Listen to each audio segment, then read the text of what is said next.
ভাই আমাকে এক প্যাকেট বিড়ি দেন। আরে আরে তোমার সাহস কত বড়, তুমি এই বয়সে দোকানে বিড়ি কিনতে আসো? তুমি এই বিড়ি কেনার টাকা দিয়ে ভালো জামা কাপড় কেনো, ভালো খাবার খাও। এই নাও, এই টাকা দিয়ে তুমি ভালো জামা কাপড় কেনো এবং ভালো খাবার খাও, আর টাকা শেষ হয়ে গেলে আমার এই কার্ডে ফোন দিও। আর দোকানদারের বাচ্চা, তুই যদি কোনো বাচ্চার দ্বারা বিড়ি বেচো তোর খবর আছে। আরে এই মেয়েটা তো অনেক ভালো আছে। আরে দাঁড়াও স্যার, আমাদেরকে আপনি ডাকছিলেন? তোমরা তাড়াতাড়ি খোঁজ নাও যে এই মেয়েটা কোথায় কাজ করে। আরে আপনি এই জায়গায় কি করছেন? তাড়াতাড়ি এটা কেউ বের করে দাও। আরে আপনি চিন্তা করবেন, আপনি এখানে সাবধানে বসেন। আরে এইখানে যে নোংরা ফেলে গেছে, এই নোংরাগুলো কে পরিষ্কার করবে? তোমার বেশি সমস্যা হলো তুমি এই নোংরাগুলো পরিষ্কার করে নাও। এই ছবিটা অনেক ময়লা হয়ে গেছে। আরে এই ছবিটা অনেক দামি, এটা ময়লা পরিষ্কার করা লাগবে না, এটা তাহলে নষ্ট হয়ে যাবে। আরে তাড়াতাড়ি খেয়াল রাখ যাতে টাকাগুলো না দেখতে পারে। আরে আমি তো ভুলেই গেছি, আজকে তো আমার জরুরি মিটিং আছে, আজকে ঘর পরিষ্কার করতে পারবো না। আরে তোমার কাছে এতগুলো টাকা আছে, আমি কিছু চাইলে তুমি না করো। আমার যদি কিছু না কিনে তো সব টাকার কথা কই দিমু। আরে তোমার তো মেকআপ নষ্ট হয়ে গেছে। এই যে এই টিস্যু নয়, এই টিস্যু দিয়ে মুছে ফেলো। এই নাও, টিস্যুর ভিতরে ক্রিম লাগাই দিছে, এই ক্রিম মাখলে তুমি ফর্সা হয়ে যাবা। তোমার ক্রিম তুমি মাখো, তুমি ফর্সা হয়ে যাও। আরে কেউ কইছে আমি এখনো বিয়ে করি নাই। আচ্ছা তাহলে তুমি তোমার জামাই নিয়ে কালকে পার্টিতে আসো। আচ্ছা ঠিক আছে। আরে এটা আমি কি করলাম? আমি এখন কি করবো? এখন তো আমার কোনো জামাই মামাই নাই, এখন পামু কোথায়? দূর। আরে তুমি এটা কি করছো? তুমি তো আমার বাড়ি ভেঙে ফেলছো।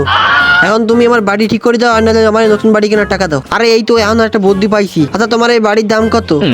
আমার এই বাড়ির দাম 500 টাকা। 500 টাকা? আচ্ছা ঠিক আছে, তোমাকে আমি 5000 টাকা দেবো। তোমার একটা কাজ করে দিতে হবে। কি কাজ করতে হবে খালি কোন? তোমাকে শুধু একদিনের জন্য আমার ছেলের অভিনয় করতে হবে। আচ্ছা ঠিক আছে, সমস্যা নাই, কিন্তু এই টাকায় হবে না, আরো 5000 টাকা লাগবে। আরে তুমি তো দেখি অনেক ধান্দাবাজ। আচ্ছা ঠিক আছে, এই নাও, কালকে সকালবেলা তোমার আমি এই জায়গা থেকে নিতে আসবো। আরে স্যার, আপনি আবার এই ফুটপাতে ভিক্ষা করতেছেন? আপনি তো বড় লোক হয়ে এই ফুটপাতে ভিক্ষা করেন কেন? আরে এটাই তো আমার বিজনেস। আরে স্যার, আপনি তো বড় লোক হয়ে রাস্তায় ভিক্ষা করেন কেন? আরে এইটাই তো আমার বিজনেস, এইটা করেই তো আমার বাপে বড় লোক হয়েছিল। আমার বাপেও ঠিক এই একই জায়গায় ভিক্ষা করে বড় লোক হয়ে গেছে, তো সেজন্য আমিও এই একই জায়গায় বসে ভিক্ষা করা শুরু করে দিছি। তো সন্ধ্যার সময় আমার একটা কাজ আছে, তুমি বলে দিও আমি বাসায় আসতে পারবো না। আরে তুমি তো দেখি নতুন জামা কাপড় পরে একদম রেডি হয়ে আইছো। আরে এইসব তো ঠিক আছে, কিন্তু এই ভাঙ্গা স্কুটারটা কার? আরে এটা ভাঙ্গা স্কুটার না, এটা আমার স্কুটার। আমি এই ভাঙ্গা স্কুটারে করে যাবো না, আমার জন্য গাড়ি নিয়ে আসো। তোমার এই ভাঙ্গা স্কুটারে করে যাইতে হবে, চলো।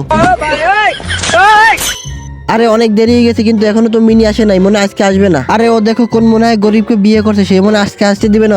আরে বন্ধুরা আমি চলে আসছি। আরে মিনি, কিন্তু তোমার জামাই কোথায়? আরে ও একটু জরুরি কাজে বাইরে গেছে। আরে না, মিথ্যে কথা, বাইরে যায় নাই, বিদেশে গেছে। আরে আনি এই দেখো, ও হলো প্রিন্স, ও এই শহরের সব থেকে বড় বিড়ি কোম্পানির ম্যানেজার। আরে না, আমি তেমন বড় লোক না, আমার কাছে শুধু এই 5 কোটি টাকার গাড়ি আছে এবং এই 2 কোটি টাকার ঘড়ি আছে। আরে না, ওইটা তো নকল ঘড়ি, ওইটা তো মনে হয় আপনি চোর বাজার থেকে কিনছেন। আরে থামো, কি বলতেছো এইসব? আরে তুমি জানো কিভাবে এটা নকল ঘড়ি? কারণ এই ঘড়ি শুধু আমার বাপের কাছে আছে। আরে এই ঘড়িটা তো আমার মাই কিনে দিয়েছিল। কি আমি? আরে এই ছেলেটা তো আমার ফাঁসাই দেবে। আচ্ছা তোমার বাপ কি করে? আরে আমার বাপ এই শহরে সব থেকে বড় বিড়ি কোম্পানির মালিক। আরে মিনি, তোমার ছেলে পাগল হয়ে গেছে, এই ঘড়িকে নকল বলে। এইটা অরিজিনাল ঘড়ি, যেটা শুধুমাত্র ওর কাছেই আছে। আরে না, এটা নকল ঘড়ি, আমি 100% শিওর। আরে তুমি এই দিকে বসো, বেশি কথা বললো না। আরে তুমি আগে তোমার বাপরে নিয়ে এসো, দেখি তার কাছে কিরকম আসল ঘড়ি আছে। আচ্ছা ঠিক আছে, আমি তোমাদেরকে দেখাই দেবো। আরে দেখানো লাগবে না, আমি চলে আইছি। দেখি তোমার 2 কোটি টাকার আসল ঘড়ি। আরে স্যার, আপনি এই জায়গা তো। ভিডিও ভালো লাগলে ভিডিওতে লাইক করে চ্যানেলটা সাবস্ক্রাইব করে এবং তোমার ফোনে কত % চার্জ আছে সেটা কমেন্টে বলো। আরে বাহ, ঝগড়া দেখতে ভালোই লাগতেছে, ভিডিও করে রেখে দিই, আবার পরে দেখবো মনে। আরে কত সুন্দর চিকেন বল, তাড়াতাড়ি খাই লই। আচ্ছা ঠিক আছে, পরে কথা হবে। আরে গাড়ি খালি কেন? গাড়ির ভিতরে সার গেল কই? যা তোর লাগে আমি থাকবোই না। আরে একটু ভিতরে ঝগড়া শেষ হয়ে গেল। কিরে আমার চিকেন বল কই? আরে তুমি আমার চিকেন বল খাই লাইছো গা? আরে আমি অনেকদিন ধরে কিছু খাই নাই। আচ্ছা ঠিক আছে, সমস্যা নাই, তোমার মনে অনেক বেশি খিদে লাগছে। আরে আমার চিকেন বল গুলো সব খাই লাইছে।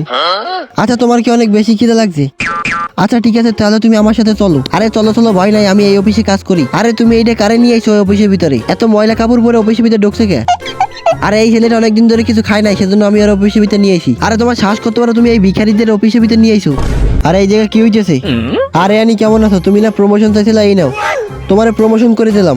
আরে স্যার, প্রমোশন তো আমারে দেওয়ার কথা, আপনি ওরে প্রমোশন করে দিলেন কে? তোমারে প্রমোশন তুমি কিনলে গিয়ে? তোমারে করেছিলাম আমার লাগে ঘুরতে চলো, তুমি দাও নাই, সেজন্য তোমার প্রমোশন দিই নাই। আরে এই ম্যানেজার তো অনেক খারাপ, এর ব্যবস্থা নিতে হবে। আজকে সন্ধ্যায় আমরা বসের পার্টিতে যাবো, যেখানে যাওয়ার যোগ্যতা তোমার নাই। আরে আপু, তুমি আজকে সন্ধ্যার সময় একটু রেডি হয়ে থাকবা, তুমি আর আমি একটা পার্টিতে যাবো। আরে তুমি এইটা আমার কোথায় নিয়ে আইছো? আরে তুমি আমার হাত ধরে ভিতরে চলো, তারপর দেখতে পারবা। আচ্ছা ঠিক আছে। আরে তোমার সাহস কত বড়, তুমি বিনা ইনভাইটে আরেকজনের পার্টিতে চলে আইছো? আরে মিলিয়াপুকে আমি এই পার্টিতে নিয়ে আইছি। আরে ভিখারি, তোর সাহস কত বড়, তুই বিনা দাওয়াতে পার্টিতে চলে আইছো? তুমি তারে ভিখারি বলছো? ও আমার ভাই। আরে বস, আপনি এই জায়গা, তোমার মতো ম্যানেজারে আমি চাকরি থেকে বাইর করে দিলাম।